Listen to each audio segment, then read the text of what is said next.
Today we will see how to make left lookup.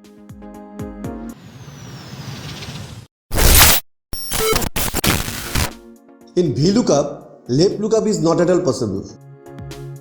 But index match can do the same very easily. Welcome to Excel in Life. If you have not yet watched previous video in this series, then please watch the same to know index match function better. So let's get started. Suppose we want to find roll number of Peter. In this case, lookup array for the index will be A5 to B19. That is the data area. To get the row number, we will consider lookup value as Peter. Lookup array for match will be B5 to B19. That is the name column. And 0 for exact match. To get the column number, we will consider lookup value as roll number.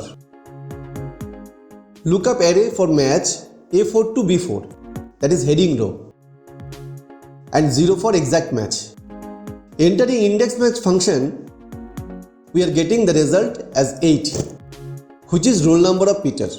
Here you can see that we have found the result, which is the left side of the lookup value. VLOOKUP can only fetch the result from the right side of the lookup value. This is the beauty of index match function.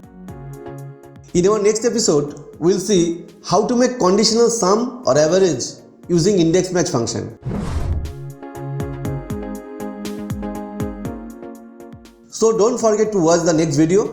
Please subscribe to Excel in Life and click the bell icon to get the notifications for upcoming video. Till then, goodbye and take care.